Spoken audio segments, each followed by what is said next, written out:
안녕하세요. 음악의 이해와 감상 두 번째 시간입니다. 저는 진행을 맡은 이한입니다. 지난 시간에는 한국 음악사에 대해서 개관을 해봤는데요. 악기의 유래는 물론이고요. 그 당시를 풍미했고 지금까지 이어져 오고 있는 우리 음악의 흐름을 통해서 한국 음악과 악기에 대한 전반적인 지식을 습득할 수 있었습니다. 오늘도 함께해 주실 김종수 선생님 모셨어요. 선생님 안녕하세요. 네, 안녕하세요. 네, 오프닝 곡을 들어보니까요. 상당히 씩씩하고 위험이 느껴지는데요. 언제 어떤 때 연주되던 곡인가요? 예, 임금님께서 궁죽 밖을 나가실 때 네. 그리고 군대에서 쓰던 음악입니다. 어쩐지 뭔가 힘차게 걸어가고 싶다는 생각이 들더라고요. 1강 때도 상당히 기대가 됐었고요. 2강도 기대가 되는데요. 오늘은 어떤 내용을 배우게 될까요? 네, 오늘은 궁중음악에 대한 이해를 돕기 위해서 예와 악의 개념, 또 궁중의례와 음악, 궁중음악의 악곡에 대해 살펴보기로 하겠습니다. 네, 기대가 됩니다. 예, 궁중음악 하면 어떤 점이 생각나세요? 저는 사극이 딱 떠오르는데요. 이렇게 궁중 안에서 세자, 종묘사직을 지키십시오 뭐 이런다든가 아니면은 이렇게 지엄한 그 궁중 법도를 익혀야 된다고 이렇게 훈수를 두는 그런 부분 장면들이 생각이 나요. 예, 갖춰야 하는 격식 같은 것이 떠오를 텐데요. 네. 궁중음악은 의례와 결합해서 연주되는 것이므로 궁중음악의 정신적인 맥은 궁중의례에 있다고 할 수 있습니다. 예, 그러니까 성대하게 꾸몄을지라도 네. 왕으로 분장한 사람을 보면 아무런 경외감이 생기지 않지만 네. 그 왕실 전통이 있는 나라에서 왕을 바라볼 때는 경외감이 있잖아요. 네. 마찬가지로 궁중음악은 궁중의례와 같이 결합돼서 연주될 때 그 진수를 느낄 수 있는 거죠. 그렇군요. 저는 의례하니까요. 국민의례, 뭐 가정의례, 통과의례들이 생각이 나는데요. 선생님, 의례에도 수많은 종류의 의례가 있잖아요. 네. 우선 궁중에서 행하는 의례로는요. 그 제사를 참 중요하게 여겼는데요. 네. 우리 사람들은 그 하늘에서 따뜻하게 이렇게 햇볕을 비춰주고 비를 내려주고 그래서 땅에서 많은 생명체들이 자라나고 우리는 이제 그것을 먹음으로써 이렇게 존재하고 있는 거잖아요. 네. 그리고 또 조상님들이 계셨기 때문에 우리가 살 수 있는 거고요. 네. 그래서 하늘, 땅, 조상님들 그리고 또 사람이 사람답게 살기 위해서는 또 성현들의 가르침이 있기 때문에 이제 인간답게 사는 거고요. 네. 그래서 성현들 이런 분들한테 그 감사의 표시로 제사 지내는 것이 있어요. 네. 그리고 또 임금님하고 신하 사이는 하늘과 땅처럼 서로 바뀔 수 없는 그런 명분이 있는 거거든요. 네. 그런 거는 조례로 표현이 되고요. 사람들이 마지막은 다들 소홀하기 쉽거든요. 네. 근데 죽은 이를 보낼 때 마지막까지 정성을 다하는 것 이런 거는 상례로 표현이 됩니다. 아, 그렇군요. 참 다양한 의례가 있네요. 특히 조선은요, 유교를 상당히 중시했잖아요. 그 예와 악으로 나라를 이끌어가는 것을 근본으로 삼았다고 들었는데요. 네. 그러니까 정치나 형벌보다는 예와 악을 중시했습니다. 왜 그러냐면 정치나 형벌로만 나라를 다스리게 되면 사람들이 법을 피하기만 하고 자기 양심에 비추어줄 줄을 모르거든요. 네. 그런데 예라는 거는 쉬운 말로 하면은 뭐 사회 정의 그렇게 표현할 수 있고요. 네. 또 악이라는 거는 사람들한테 따뜻한 마음씨를 불러일으키는 것 그렇게 할 수 있거든요. 네. 그래서 그런 바른 마음가짐과 따뜻한 마음 그런 거를 더 중시했죠. 네, 법도 규칙도 중시하지만 그거에 더불어서 예와 악을 같이 또 중시했다는 이야기군요. 예, 그래서 이제 조선이 건국하면서부터 법전을 만드는 것과 더불어 네. 또 예와 악에 관한 또 책을 만들었거든요.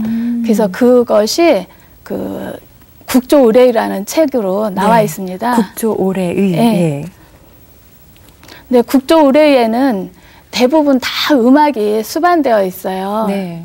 그는 왜 그러냐면 그 예라는 거는 서로 이렇게 구분을 하는 거거든요. 근데 그거를 이제 지나치게 강조를 하다 보면 네. 사람들 마음이 좀 떠나가거든요. 좀 딱딱해지죠. 네. 그래서 그걸 보완하기 위해서 그 이제 음악을 같이 수반을 했죠. 네. 음악이 의식과 같이 이어지면은 상당히 분위기가 이렇게 무르익는 것 같아요. 그렇죠. 네. 그러니까 서로 보완해주는 작용을 하죠. 그러니까 네. 만약에 이제 음악만을 강조를 하다 보면 또 사람들 마음이 좀 방종에 흐를 수도 있거든요. 네. 그래서 그 예와 악을 항상 같이 쓰는 것입니다. 네. 예, 예악의 궁극적인 목적은 신명과 교류하고 또 네. 사람들 사이를 화목하게 하기 위한 것이라고 할 수 있습니다. 상당히 멋지네요. 예악의 개념에 대해서 알아봤는데요. 궁중의례와 음악에 대해서 좀 더 자세하게 알아봤으면 좋겠어요. 선생님, 궁중의례에 대해서 이야기 좀 해주시죠. 예, 먼저 이제 진화의식부터 살펴보려고 하는데요. 네. 진화라는 거는 축하한다 이런 뜻이에요. 네. 그래서 보통 뭐 왕비나 왕세자 책봉할 때 축하하고요. 또 네. 왕세자, 왕세손 탄생, 또 왕실 어른들이 편찮으셨다가 낳으신다든가 그러면은 당연히 축하하는 마음이 들잖아요. 기쁜 일이 있을 때 하는 네. 행사들이군요. 네. 근데 이럴 때 이제 음악을 연주하게 되죠. 네. 한번 그림을 보면서 설명하겠습니다. 네, 같이 보시죠. 네, 저 그림은 어떤 상황을 묘사하고 있나요? 네, 그 순조의 손자를 네. 책봉하러 가는 그림인데요. 뭐냐면 순조의 장남 효명세자가 순조 30년에 22살 나이로 세상을 떠났거든요. 네. 그래서 그 3달 지나고 나서 졸곡제 지내고 네. 그 다음에 그 효명세자의 아들을 왕세손으로 책봉을 하는데 요 그림은 그 왕세손 있는 궁으로 가는 장면입니다. 저기 따라가는 그 악대 이름을 고치라고 하는데요. 네. 평소 같으면 저 악대가 따라가면서 연주를 하는데 네. 이번 경우에는 연주하지 않았어요. 그냥 악공들이 악기만 들고 따라가기만 했죠. 왜냐하면 네. 아직 그 효명세자가 저 세상에 간 지 얼마 안 되는 슬픈 기간이기 때문에 네. 그런데도 연주하지 않는데도 이렇게 악기가 따라가는 거는 궁중에서 그만큼 음악을 중요하게 여겼기 때문입니다. 어떤 이렇게 보면 큰 의식의 일부였기 때문에 함께 하는 거군요. 네. 왕세자 책봉하는 왕세손 책봉하는 그런 그림을 봤고요. 순종 탄생 축하 행사를 표현한 그림이 있습니다. 즉 그 궁중의 행사 전경이 그려져 있는 그림인데 왕세자 탄강 진화도를 보면서 계속 설명 듣겠습니다. 네, 저 그림은 그 1874년에 그 창덕궁에서 고종과 명성왕후의 그 차남이 탄생했습니다. 네. 훗날 그 순종이로 되죠. 근데 저 그림 보면 네. 대문 안쪽에 보이는 거가 건고와 편종, 편경이 보이고 나머지는 좀 대문에 가려서 잘 안 보이거든요. 네. 보통 진하례 하면요. 어떤 의식들 절차로 진행이 되죠? 예, 우선 임금님께서 그 어자로 올라가실 때 네. 음악 연주를 하고 네. 그 다음에 이제 종친이나 문무백관들이 임금님께 절을 하죠. 네. 그때도 음악 연주를 하고요. 그 다음에는 축하의 글을 올리고 네. 또 당연히 임금님께서 그에 대한 답사를 하고 그 다음에는 이제 천세를 외치죠. 네. 그러니까 요즘은 만세 하는데, 그러니까 만세는 천자국에서 만세라고 하고 네. 그 당시에는 우리가 제후국이었기 때문에 네. 천세라고 합니다. 어떤 법도가 다 있는 거군요. 네, 그러니까 천세를 외친 다음에 네. 예, 또 신하들이 임금님께 사배를 하고 그때 음악 연주하고 네. 또 그다음 임금님께서 어자에서 내려오시면 그걸로서 의식이 끝나는데 이제 그때도 음악을 연주하죠. 각 의식마다 정해진 음악들이 또 있을 것 같다는 생각이 드는데요. 이번에는 방방사학에 대해서 좀 알아볼게요. 방방곡곡? 예, 그 이름만 들어도 좀 재미있다는 생각이 드는데요. 어떤 음악을 뜻하죠? 예, 방방이라는 거는 네. 뭐 방을 내건다 이런 말 들어보셨죠? 네. 그러니까 합격자 명단을 발표한다 이런 뜻입니다. 네. 근데 과거 급제한 사람 명단을 발표할 때도 음악을 연주를 했죠. 예, 왕이 어자에 오르시고 네. 그 다음에 종친 문무백관이 사배를 하는데 당연히 이때 음악을 연주를 하게 되죠. 네. 그 다음에는 합격자 발표가 이어지고요. 그러면 그 합격자들은 이제 앞으로 나아가죠. 네. 그리고 나서 절을 하는데 그때도 음악 연주를 합니다. 그 다음에는 합격자들한테 홍패, 또 꽃, 또 술, 과일들을 내려줘요. 네. 그 다음엔 급제자가 감사의 표시로 사배를 하고요. 이때 또 음악 연주를 하죠. 그 다음에는 이 훌륭한 인재들을 뽑아서 축하드린다는 그런 인사말을 합니다. 네. 그리고 전원 자리에 있던 자들이 이제 사배를 하고 왕께서 이제 어저에 내려오는 것으로서 의식이 마무리되는데 이럴 때도 다 이제 음악 연주가 있었죠. 와, 장원급제 하면은 정말 큰일이잖아요. 얼마나 기쁜 순간이었을까. 또 임금님을 직접 뵙고 축하를 받는 그 행사기 때문에 훨씬 더 의미 있었을 것 같습니다. 사학은 어떤 행사인지도 궁금해요. 네, 사학은 그러니까 우리 선사한다고 하잖아요. 네. 그러니까 사는 그러니까 선사하고 비슷한 뜻인데요. 음악을 내려준다는 뜻이에요. 그러니까 조금 아까 우리가 합격자 발표 알아봤는데요. 네. 그렇게 과거 급제한 집에 그 부모를 그 영화롭게 해주기 위해서 그럴 때도 이제 음악을 내려줬죠. 오, 음악 선물을 한 거네요? 그렇죠. 네. 생음악을 선물한 거죠. 네. 근데 이런 과거 급제자 말고도 임금님께서 그러니까 연로한 신하들을 위로하기 위해서 또 내려주었고요. 네. 또 신하들이 자기 부모님을 위해서 잔치를 베풀 때 이럴 때도 임금님께서 이제 음악을 내려줬어요. 네. 그 모습과 형태, 그 규모는 차이가 좀 있겠지만요. 지금까지 이어져 내려오는 게 그 회가면이라든지 고희연이라든지 그런 한바탕 풍성한 음악과 잔치를 벌이게 되는 것 같아요. 이러한 전통의 맥락으로 또 볼 수 있을까요? 그렇죠. 그러니까 네. 나라에서는 부모님에 대한 효를 권장하기 위해서 그렇게 이제 음악을 내려줬던 거죠. 네. 네. 지금 나온 화면을 보면요. 누군가 절을 하고 또 여자분들이 좀 모여 있는 것 같고요. 어떠한 의례를 표현하고 있는 거죠? 네. 저 그림은요. 그 선조 때, 그러니까 1605년에 그 70세 이상의 노모를 모신 그 제신들이 계를 했어요. 네. 그래서 그러니까 같이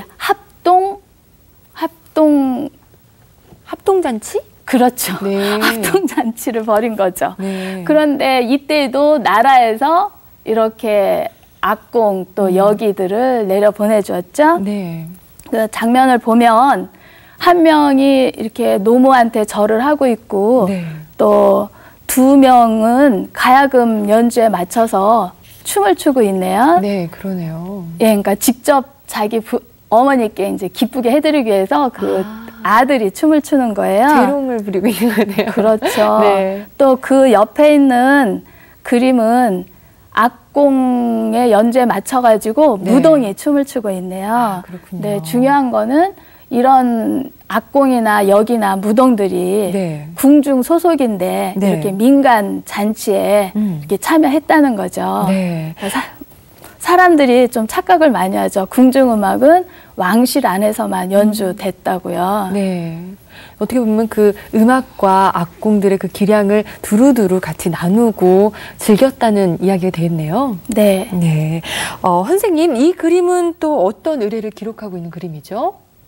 아, 이거는요.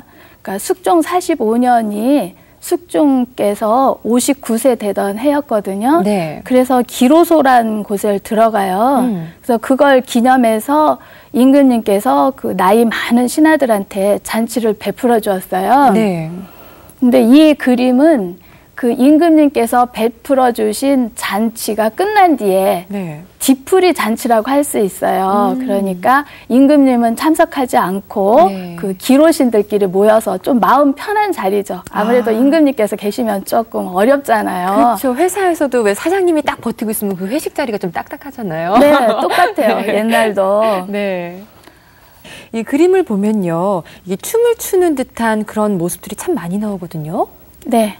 그러니까 그 당 위에는 두 명의 그 검정색 옷을 입은 무동이 춤을 추고 있네요. 네. 그리고 뜰에는 그 처용무 복색을 한 사람들이 처용물을 추고 있고요. 네.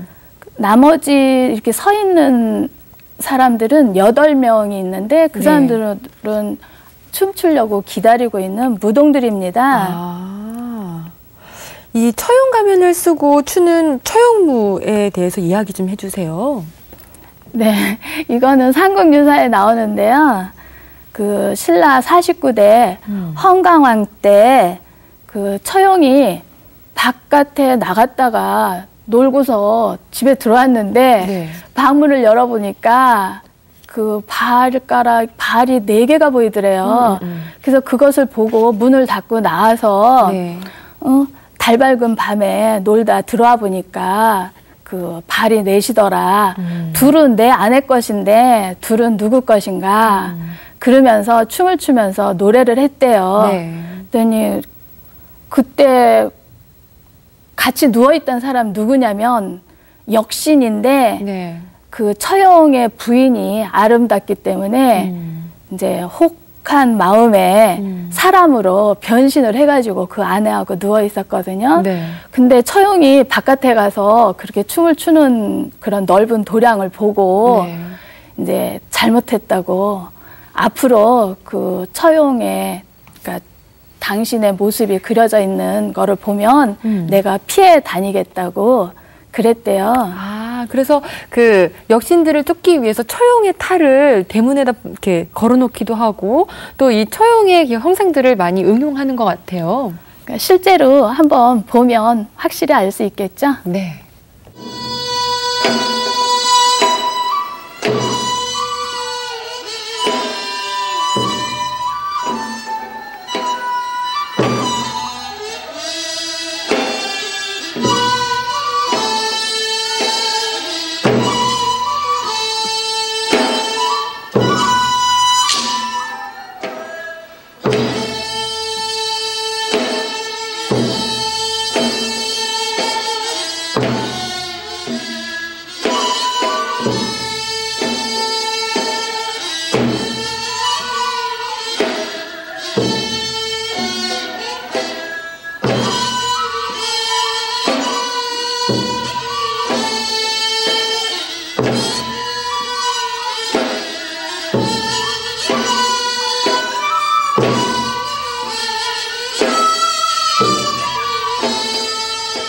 처용물을 보니까요, 그 처용의 기백이 느껴지고 또 어떤 엄숙함, 위험이 또 느껴지는데요.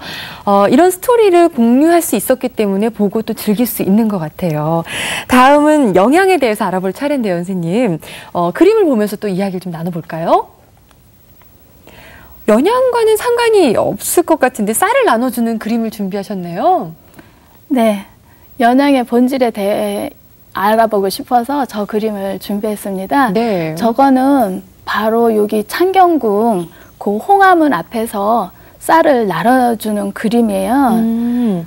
그러니까 1795년이 해경궁 환갑이 되는 해인데요. 그때 이제 환갑 잔치를 치르고 나서 그 홍화문 앞에서 쌀을 나눠주는 거예요. 그러니까 가난한 사람들한테요. 네. 굶주린 사람들한테 임금이 주는 어떤 그 하사품들을 받았을 때 그 감동이 남다를 것 같아요. 네.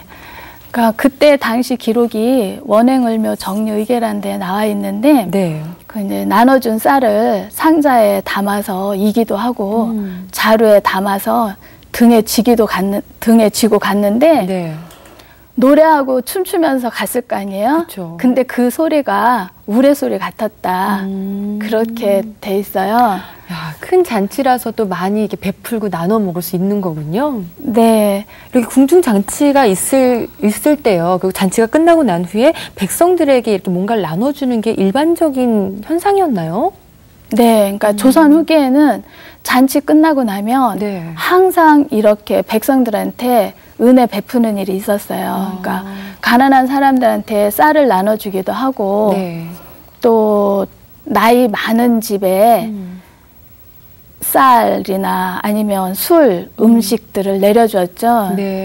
근데 그 내려주는 범위가 서울이나 지방이나 다 상관없이 그리고 뭐 사대부들만 나눠주는 게 아니고요. 네. 천인에 이르기까지 나눠줬거든요. 네. 대신 이제 연세가 많으신 분들, 70세 이상, 80 이상 네. 그런 분들한테 나눠줬어요.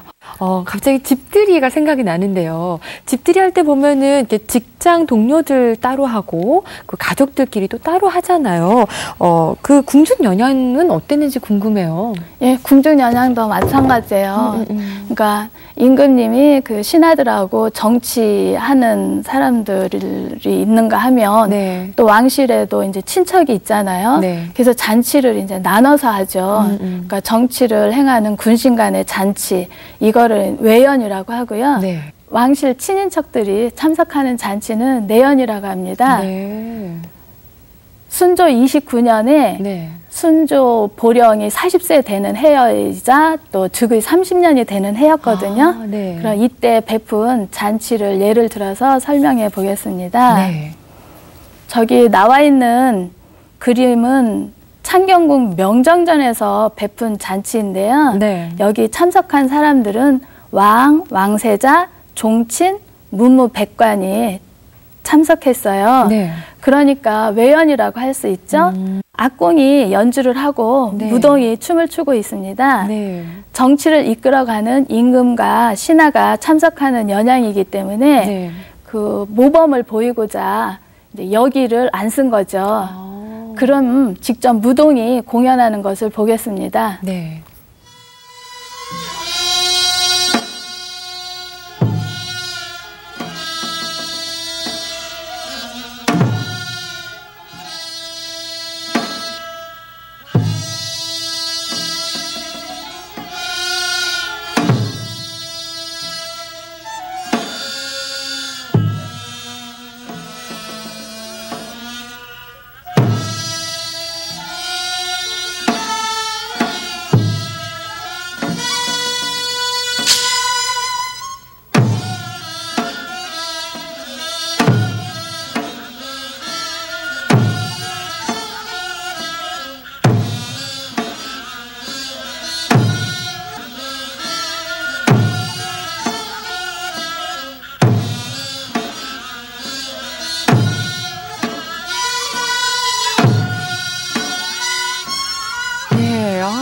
남녀가 유별하기 때문에 그 본을 보이기 위해서 여기를 안 쓰고 무동을 썼다고 얘기를 하셨는데요.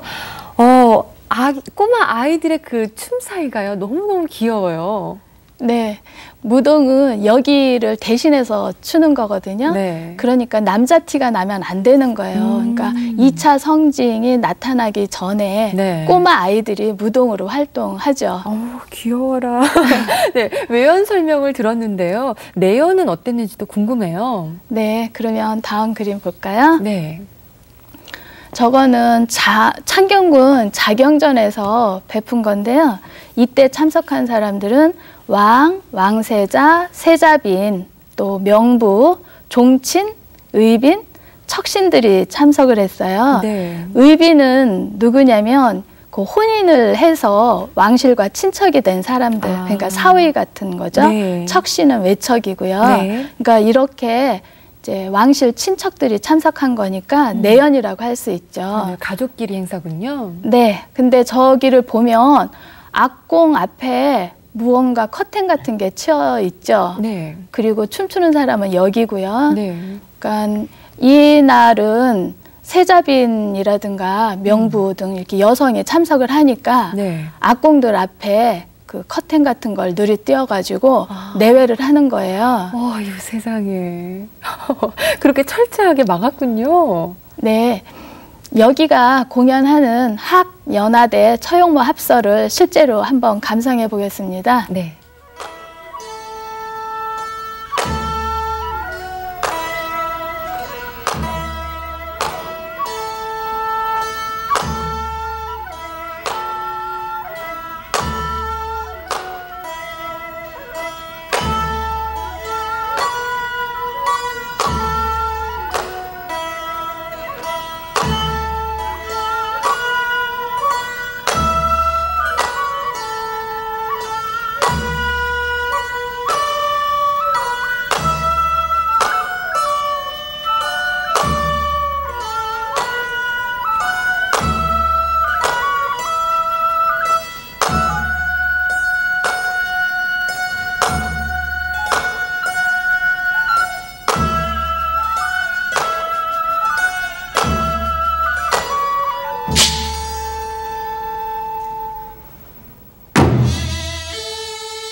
네, 여기들의 학연화대물을 봤는데 뭐랄까요, 보기만 해도요 좀 고급스럽다는 느낌이 느껴지고요, 그만큼 궁중에서 즐길 수 있는 그런 특별한 그런 무대가 아니었나 하는 생각이 들어요. 이번에는 선생님 대사례에 대해서 알아볼 차례인데요. 대사례라는 게 뭐죠? 활을 쏜다는 거죠. 아, 활을요? 네, 그런데 이거는 그러니까 성균관에서 그 성현한테 네. 그러니까 공자님이야 성현들한테 제사를 지내고 나서 네. 활을 쏘는 건데요. 그러니까 단순한 활 쏘기가 아니고요. 네. 그러니까 예전에는 활을 쏘는 거를 그러니까 마음을 닦는 거로 생각을 했어요. 그러니까 붓글씨 쓰는 것도 단순한 기회 때문에 쓰는 것이 아닌 것처럼. 네. 그래서 활 쏘는 거를 통해서 그 몸과 마음을 닦는 걸로 여겼거든요. 네. 그림이 준비되어 있는데요.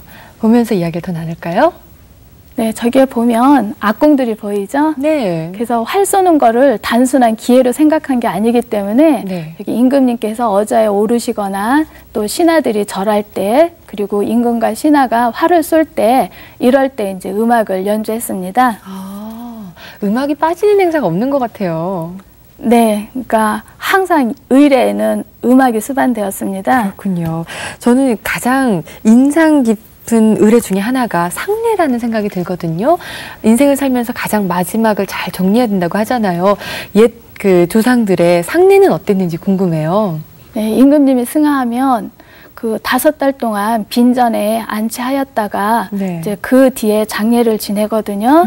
그 다음에 졸곡제를 지내고, 그런데 그 졸곡제 뒤에 그 종묘나 사직 같은 큰 제사에서만 음악을 쓰고 네. 나머지 3년 동안은 음악 연주가 없었어요.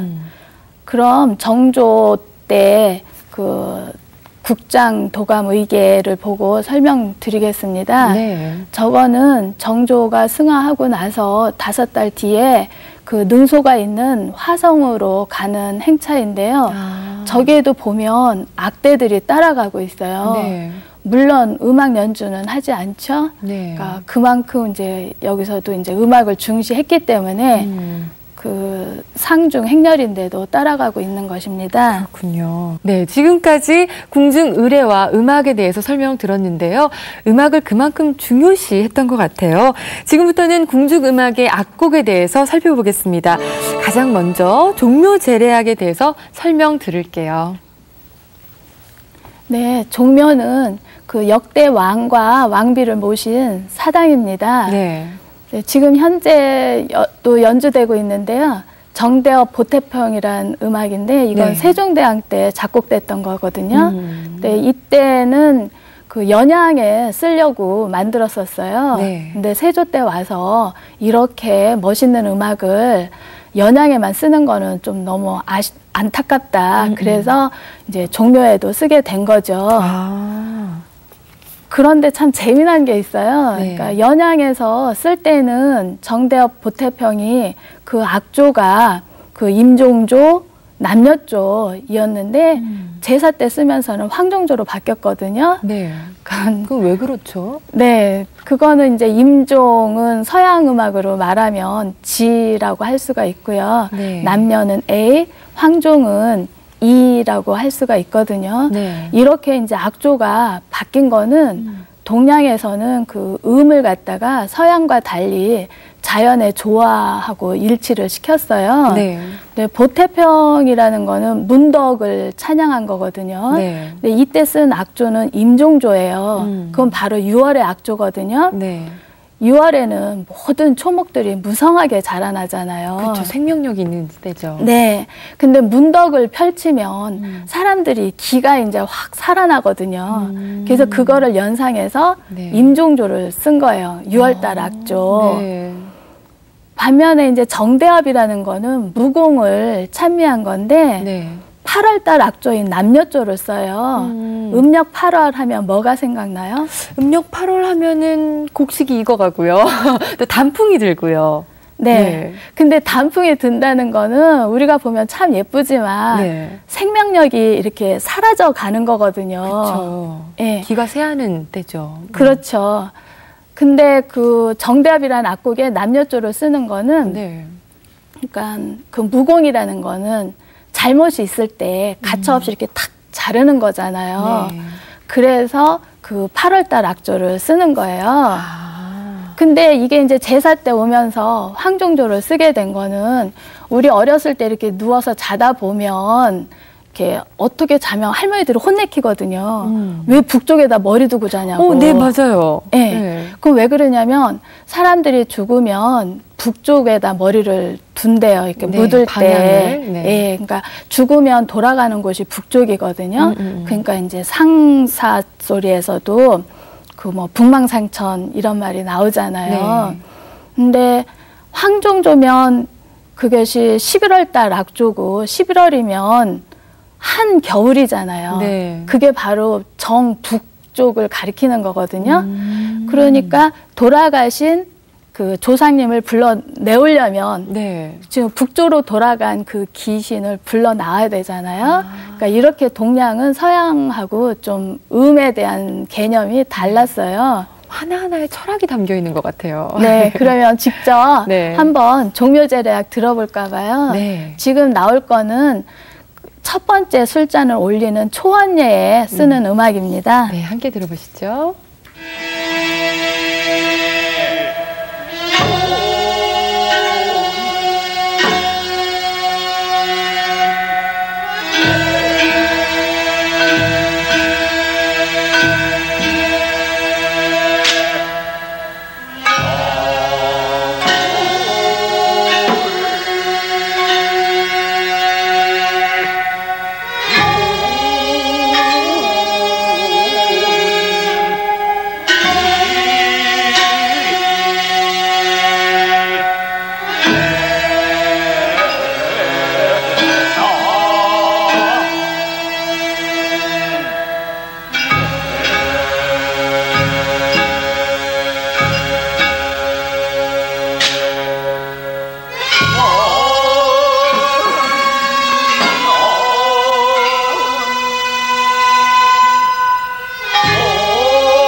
궁중에서 제사를 지낼 때 연주되었던 종묘제례악이군요.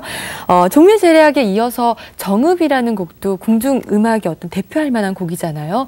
정읍은 또 수제천이라는 그 이름도 갖고 있는데 그 수명이 하늘처럼 영원하라라는 그 뜻을 갖고 있다고 들었거든요. 참 멋스러운 이름인데요. 수제천에 대해서도 이야기를 좀 해주시죠. 네. 이 정읍이라는 거는 네. 그 무고 정제에 쓰이던 음악입니다. 그러니까 달아 높이금 도드샤 이거 네. 고등학교 때 배운 적 있잖아요. 네. 그런 노래를 부르던 거였어요. 근데 조선시대에 와서도 여전히 정제 반주 음악으로도 쓰이고 네, 노래 가사는 떨어져 나가고 네. 악기로만 연주하면서 궁중 의식 절차에 쓰였거든요. 그러니까 지금 우리가 들어볼 거는 노래 없이 연주되는 그런 정읍을 들어보겠습니다. 네.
네, 궁중에서의 그 장엄함과 위엄이 느껴지는 그런 곡이네요.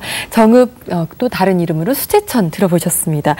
이제 음악을 비교해서 들어볼 시간인데요, 선생님. 오늘은 어떤 음악을 비교해 볼까요? 네, 아까 오프닝 연주 때 네. 임금님 어가 행렬 때 쓴 대치타를 들어봤잖아요. 네, 그랬죠. 그래서 그것과 비교해서 터키의 행진음악을 들어볼 거예요. 네. 근데 이걸 보면 서양 군악대에서 쓰이는 악기 같은 것도 보일 거예요. 이건 네. 왜 그러냐면 오스만 제국 때 터키의 메우테르라는 그런 군악이 그 유럽에 소개됐거든요. 네. 그래서 유럽에 이제 영향을 주어서 그 악기들이 쓰인 거죠.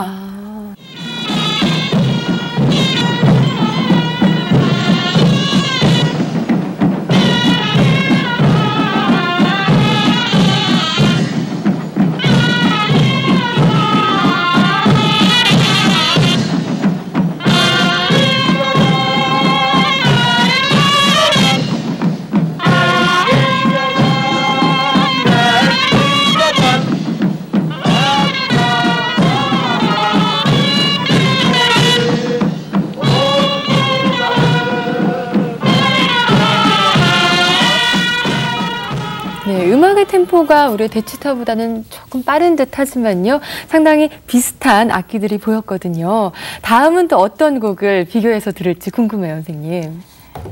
예, 고려시대 때 당악이 들어와서 많이 유행을 했었거든요. 네. 그러니까 고려 때는 중국식으로 연주가 됐어요. 근데 조선에 들어왔을 때는 이제 몇백 년이 흐른뒤기 때문에 네. 그러니까 우리 정서에 맞게 연주가 됐거든요. 네. 그래서 그 당악곡인 보어자를 들어볼 거예요. 근데 이거는 그러니까 우리 정서로 연주를 하는 거예요. 네. 그래서 이것과 비교해서 중국 음악 자죽조라는 걸 들어보고 네. 그것과 비교해서 그 우리 정서로 연주가 되는 관악 보어자를 들어보겠습니다. 네.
네, 우리의 관악 보호자에 이어서 중국의 자죽조라는 곡을 함께 연이어서 들어봤습니다.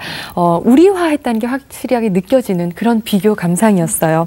오늘 배운 내용들 다시 한번 정리해 보겠습니다.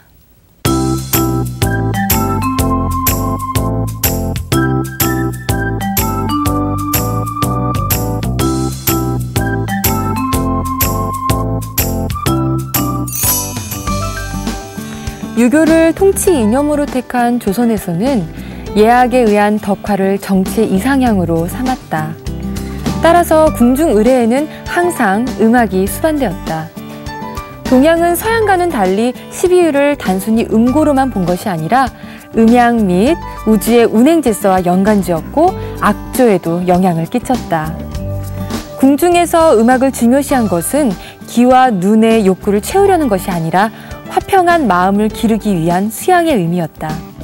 그러기에 조선 후기에 연양을 베푼 후에는 항상 노인과 가난한 사람들에게 은택을 베풀었고 학문을 권장하기 위해 과거 급제자에게 음악을 내려주고 효를 권장하기 위해서는 관원이 부모를 위해 잔치를 베풀 때마다 음악을 내려주었다고 한다.